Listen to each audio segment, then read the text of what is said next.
everybody can see with their own eyes that this is one of the most corrupt regimes in American history and that their lives aren't getting better. Our enemy is this sense of cynicism or fatalism or nihilism, this sense that nothing we do matters, so why even try? You have to laugh at them, not be afraid of them. They cannot face mirth. They don't understand mirth. They don't understand the derision. You don't have to be afraid. There's nothing to be scared of. If you care about the future, resisting autocracy and building democracy, we have a very special show for you today. As many of you know, much as Donald Trump rails against Europe, there is one small country there that he adores: Hungary. He and its strongman leader, Viktor Orbán, have praised each other for years. Anti-democratic, demagogic, pro-Putin, pro-Netanyahu, anti-immigrant, anti-woman, anti-queer, Orbán and Trump came to power on parallel tracks with similar values. And if there is a model for the Trump administration, Orbán's is the one most explicitly being followed by them today. With our leaders in such a love fest, it stands to reason, then, that our two countries' resistance movements might have something to share. So, as we head into a critical winter for all of us, we have convened two experienced resistors. From the United States, we have Ezra Levin. He is the co-founder and co-executive director of Indivisible, the grassroots movement behind such historic protests as the Hands Off and No Kings rallies that saw millions of people hit the streets. They're also actively involved in voter turnout efforts, including this fall's sweep of anti-Trump election victories. From Hungary, we are lucky to welcome László Upor, former vice rector and acting rector of the University of Theatre and Film Arts in Budapest, Hungary. When the Orbán administration began taking control of Hungary's universities, just one fought back, his. And they did it in a world of inspiring ways, as you'll hear. They've been busy since, building an international alternative. Clearly, both our guests have a lot of stories to tell. So let's get at it. What is working, what is not, and where do we stand? Welcome, László, Ezra, to Laura Flanders and Friends. I'm very glad to have you.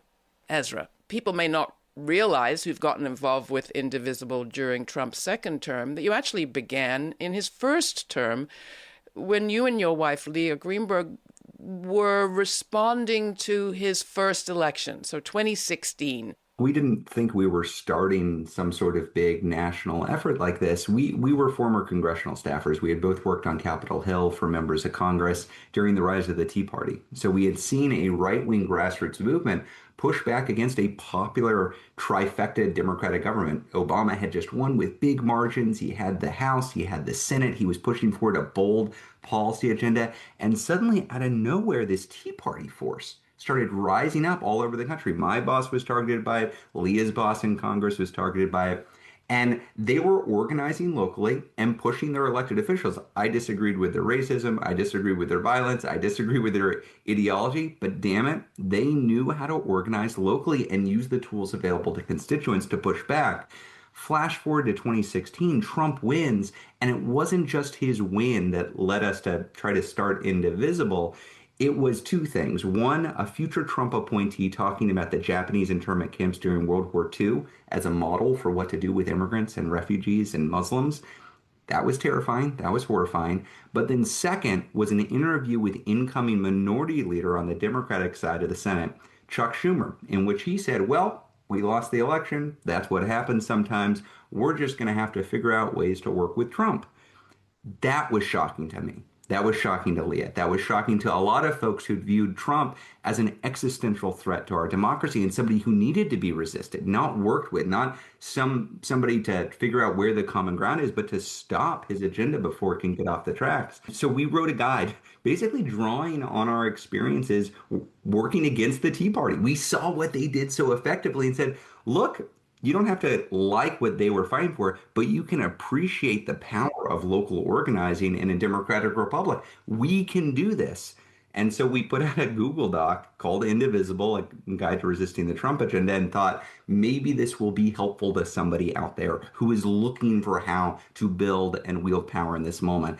And shockingly, people read it. And then even more shockingly, they started forming indivisible groups all over the country.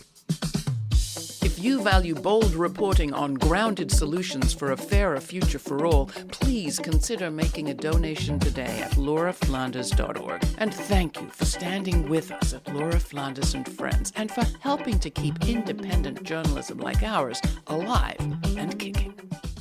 László, I'm going to come to you for a backstory. I mean, you too found yourself in a moment, and I'm going to ask you to describe a particular moment where you looked around at what your skills were and what you could do, faced with a serious sort of existential threat to the institution that you were a part of. I'm thinking of August, the end of August, August 31st, 2020. Not the beginning of your story by any means. Let me first say that I really admire Indivisible, and the name itself, it has a lot, because Indivisible is very, very visible, and that's one of the major points. Is I think that's part of our success, both Indivisible and our story. I was a happy literary translator and dramaturg who became leader of the University of Theatre and Film. And that was the point when the government decided to take over all the Hungarian universities, of which only our university said, hey, that's not right. We wouldn't take that. So after several months of the staff and faculty resisting the government, eventually the students started organizing. And from that point on, we were marching together, students and faculty, and with a growing national and international support as a background, we created a thing we call the Learning Republic, but that was preceded by the whole leadership resigning and the students occupying the main building of the university that they kept under blockade for 71 long days. And those days were filled with creative actions, very theatrical, very spectacular actions. After the Orbán administration took over their university and rewrote its charter, László and his colleagues wrote their own charter of the university. We decided to write something they cannot rewrite, and we call that Charter Universitatum. We sent that document from the entrance of the university to the parliament. And the document, the actual physical document, traveled via 15,000 hands of supporters. So it was like a 5-mile long snake, human snake, through the whole city. And every one of them touched that document, basically hand-signed the document, became accomplices in our crime against the illiberal state. It immediately involved and included people. So people were not just audiences to our actions, but they actually were invited to join. Well, that's what I wanted to pull out. So you're both communicators. You're both in the business of communicating, and very successful you are at it too. And one of my questions is, have you defined what the principles are guiding your efforts at communication or your communication tactics? Ezra? That is a big, wow. I've not been asked that question before. László just mentioned involvement. We want to involve people, not just tell people what to do. Well, I think one of the things that that's been foundational to the work we've done from the very beginning, I think it was helped because we didn't expect to start anything. We didn't think we were starting an organization. We didn't think we were starting a movement. We thought we were providing some useful information to folks. The number one response that we got when we put that guide out, which was all about how dangerous Trump was, how bad this regime was going to be, how much we needed to organize and fight back, was folks saying that they had hope after reading it. And we didn't write the guide to give people hope. We wrote the guide to tell people they had power. We're not the leaders of the movement. The leaders of the movement are the folks who are actually organizing on the ground. And it's really, really important to us that people aren't consuming indivisible content for the purposes of being entertained or even being informed. They should be consuming content for the purpose of then using it in some way in their actual lives. So this thing that László is pushing on of participatory democracy is so important, because what they want, what the regime wants, is to isolate us make us feel alone and put us in a position of scrolling through social media in this passive way, just accepting what the regime does. And so our enemy in this is not Trump, it's not the Republicans, it's not the broader regime. Our enemy is this sense of cynicism or fatalism or nihilism, this sense that nothing we do matters, so why even try? So, Laura, you're asking me this now. I hadn't really thought about it in this way, but I do think a core principle in our communication philosophy is convincing people you have power. You just got to use it. The best way to use it is in concert with a lot of other people in your own community. The key to our movement was we were indivisible. The unity and the solidarity, unbreakable solidarity between staff and the students, faculty and the students. And the other one is that it was a very multi-phased movement. So it was not like a movement with a leader that you can hand down. It was loads of faces that became familiar faces for the whole country because the whole fight was going on for several months. People learned them. They got to know those people, and that was very important. We shared responsibility in everything. And the other thing is to show some kind of an example that you don't have to be afraid. There's nothing to be scared of. And we definitely, none of us, neither the students nor the faculty, behaved as victims. We didn't believe we were victims. So I think they were the key things, that the multi-faces, the unity, the indivisibility, and the fearlessness of the whole movement. And of course, the spectacular, it was entertaining too. However tragic, still entertaining. Talk more about that, because I think entertaining has become an element of protest in the U.S. more recently. I'm thinking about the No Kings protest. This is Laura Flanders and Friends. Laura's guests are Ezra Levin of Indivisible, the grassroots group behind protests like Hands Off and No Kings, and László Upor, a leader of Hungary's University of Theatre and Film Arts, the one campus that fought back when Viktor Orbán's government tried to take control of universities. Today, we're connecting the dots between resisting authoritarian power in Hungary and organizing for democracy here in the U.S. Up next, why some of the most effective protest tactics aren't just loud, they're joyful. From satire to spectacle, frogs to unicorns, movements benefit from mirth and glee, can confound authoritarians.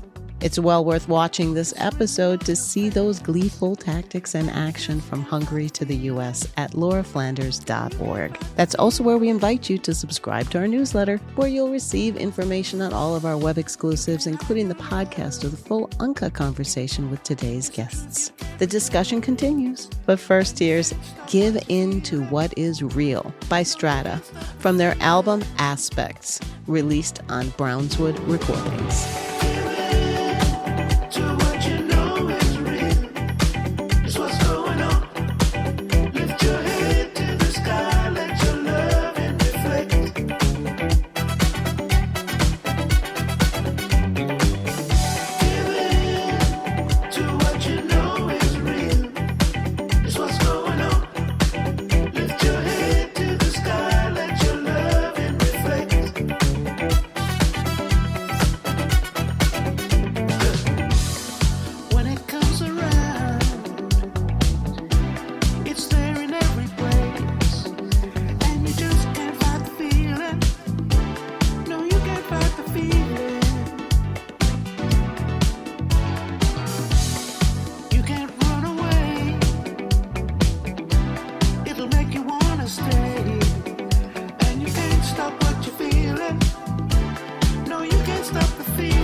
As we say on this show, this is the place where the people who say it can't be done take a back seat to the people who are doing it.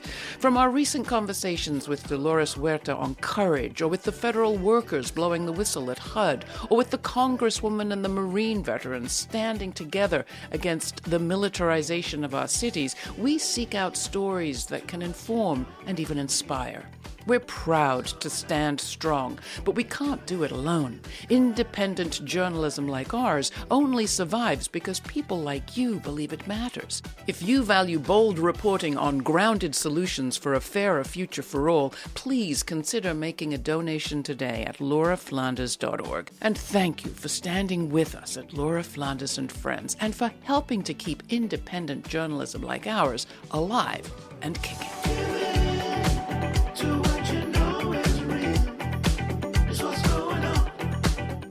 Talk more about that, because I think entertaining has become an element of protest in the U.S. more recently. I'm thinking about the No Kings protests of this year that have seen people come out in green frog suits and all sorts of suits to try to kind of ridicule the authoritarian tone and the policing that's happening in very frightening ways.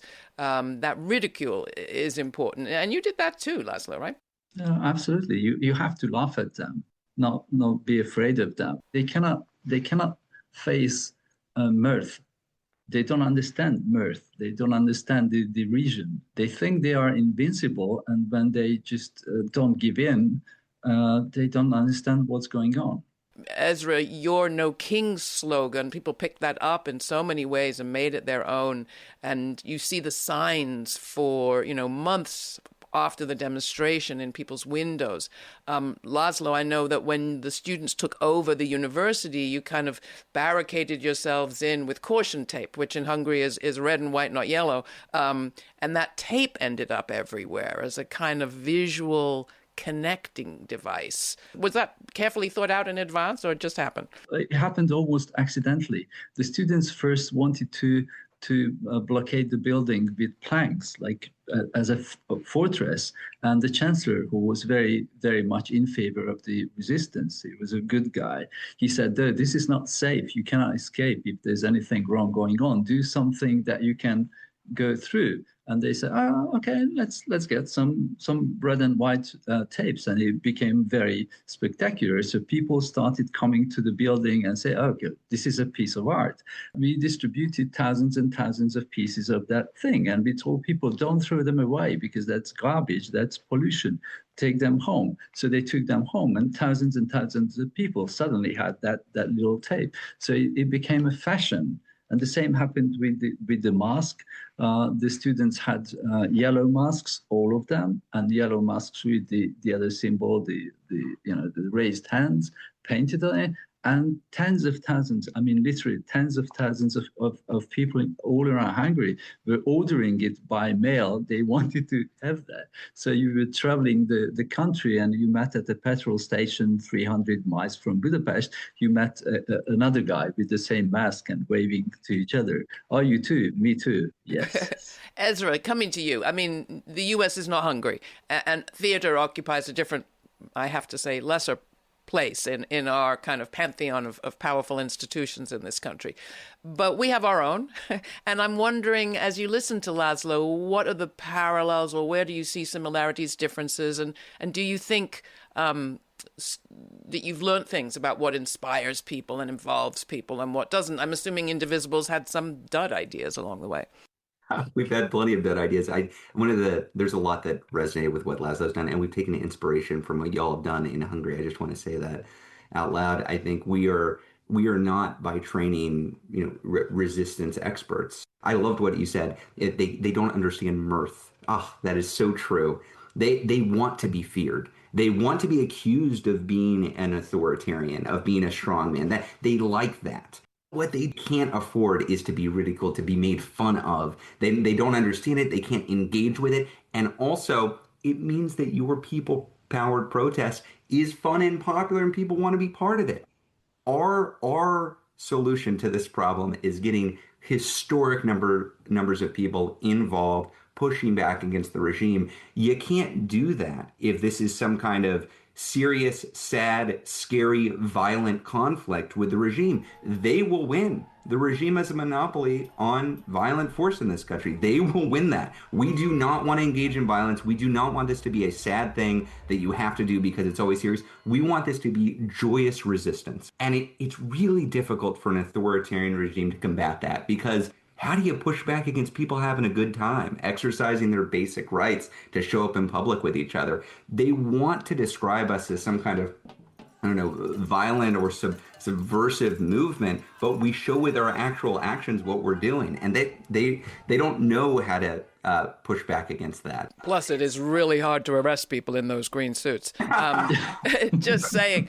While we're talking, you have now filled me with joy and happiness, but it has to be said that we are still living in authoritarian times. And László, I mean, coming to Hungary, it's not as if you, quote unquote, won. The government did not change. It did not give you back your university. It did take over that institution. It did take over a lot of the theaters and the arts and media and is in power. So how do you assess, as it were, quote unquote, what works or success or victory?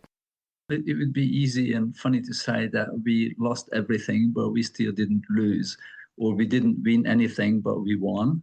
But this is what I really think, that they couldn't break us, which is very important. And we gave an example that it is possible. And also we found a way out. Eventually, after many, many months of fights, and when the blockade was done and all that stuff was over, about half of the students and half of the faculty left the university for good.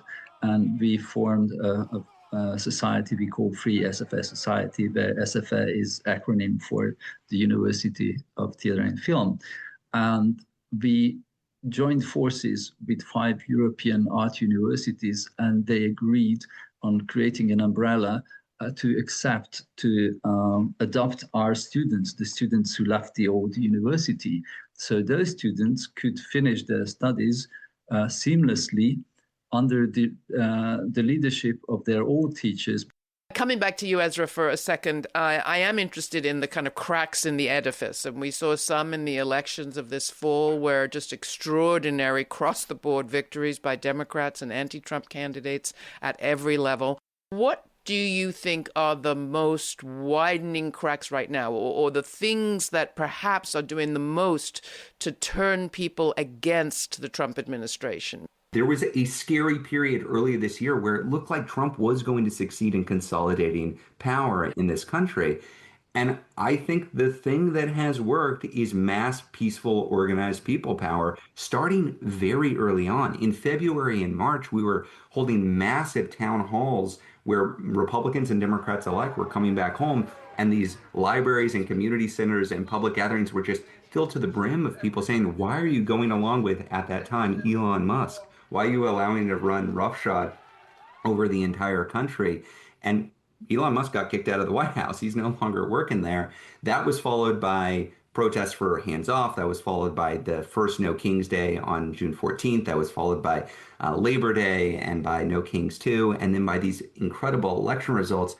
What is shifting people? I think it's two things. One, Trump is overreaching. He is doing deeply unpopular things. A smart authoritarian in that position who is really disciplined, I think he might have had a shot to very quickly and decisively consolidate power by doing things that are popular with the general public. But he got a lot of votes from people who were worried about the prices of bread and eggs. He's not doing anything about the price of bread and eggs. So a lot of non-MAGA voters who were willing to give him a shot are now feeling betrayed and disappointed because instead of seeing their lives improve, what they're seeing is the East Wing of the White House be demolished and a long list of corporate sponsors handing out donations to Trump directly. So I think a combination of large-scale people protest that makes clear that this guy isn't inevitable, that this period we're in is temporary and democracy will reassert itself, combined with what everybody can see with their own eyes, that this is one of the most corrupt regimes in American history and that their lives aren't getting better. Are there cracks in the Hungarian edifice too, László? Does Viktor Orbán have an Achilles heel? I think there is now, maybe the first time in 15 years. It looks that the opposition has some chance to win Orbán if victory at the election is possible at all. We don't know. But even with the unfair elections, there is a chance that Orbán will lose. What happens after that, I don't know. But that's partly due to, I think, the people really being dissatisfied with what is happening, and strangely, a little sadly, the cracks appeared a little more than a year and a half ago, related to a child abuse case. And I mean strangely, because there have been so many other similar things over the past years and almost decades, and nothing happened. But now it seems that there is something really, really going on. I'd love you to each answer the question that we always ask our guests at the end of these episodes, which is, what do you think a story will be that the future tells of this moment? László, you're a storyteller. Thank you, for one thing, for having your book translated from Hungarian. I can't wait to be able to read it. Thank you. I can't. But what do you think is the story or the play that will be made about these times by the people of the future? I think this one big question future will ask, what do you mean illiberal democracy? They will just not understand. I hope they will not understand what this whole thing was about, the absurdity of these times, and I hope they will laugh at us. Illiberal democracy being the best term people have come up with for describing what's happening in Hungary. That's a contradiction in terms. Ezra, what about you? What story do you think the future will tell? I think I have a guess, but... Well, I love the idea of, in the future, them just laughing at the ridiculousness of this. Like, what on earth? Donald Trump, a reality star, came in and implemented a fascist regime. He started nationalizing the Guard and invading other states, and the Republicans did nothing. They just backed him up every step of the way. There was no fracture. How did that even happen? And after, with some years of distance and with the danger gone, it will all just be a ridiculous episode, because democracy will reassert itself. DC will be a state. Puerto Rico will get self-determination. We'll get money out of politics. We'll make voting day a national holiday. We're guaranteed voting rights, and we'll actually have a democracy that reflects the will of the people. And we'll take it for granted until the next threat is on our doorsteps, and we'll have to organize again. Beautiful. Great way to end. I thank you both. This conversation could clearly continue. It's been really a pleasure listening to you and listening to you in conversation with each other. It's a joy. Thank you. Thank you. And László, thanks for being an inspiration to pro-democracy organizers all around the world. Thank you. It is a great inspiration for us, what you do. So, Mutual Appreciation Society. I love it. The cracks in the Trump regime are showing, and one has to wonder which will offend their voters most. Will it be the cruelty or the corruption or the sex scandal or the bullying or the war crimes? We'll find out soon enough. The opposition, though, have weaknesses too, most spectacularly at the level of their leadership. Maryland Democratic Senator Chris Van Hollen was asked recently who is leading the Democratic Party, to which he responded, grassroots groups around the country, groups like No Kings, which is sobering coming from the top. And it's no surprise, then, that that is exactly where Trump's DOJ is focusing, according to a leaked memo I referred to recently in a Substack. The DOJ is charging the IRS with going after the funders of nonprofit organizations. And that sounds scary, but I'm reminded of what our guests today emphasize, namely the importance of staying local and staying creative. After all, the IRS can't actually audit your gifts of time or attention or creativity. So that's where I'm focusing this month. If you want to hear my full uncut conversation with today's guests, including their questions of each other, which are great, you can get that through subscribing to our free podcast or that Substack that I mentioned. All the information is at our website. Till the next time, stay kind, stay curious. For Laura Flanders and friends, I'm Laura. Thanks for joining us. For more information on this episode, check out our show notes posted for free at patreon.com/Laura Flanders and Friends. And we invite you to subscribe to our YouTube channel to watch the premiere of each week's show and chat in real time with Laura. The premiere now airs on Fridays at 5 p.m. Eastern. Thanks to our member supporters, this show remains free to millions on public TV, community radio, and as a podcast. Not a member yet? Make a one-time donation or make it monthly at lauraflanders.org. This show is produced by yours truly, Laura Flanders, along with Sabrina Artel, Jeremiah Cothran, Veronica Delgado, Jeanette Hernandez, Jeannie Hopper, Sarah Miller, Nat Needham, David Neumann, and Rory O'Connor. Thanks for joining us.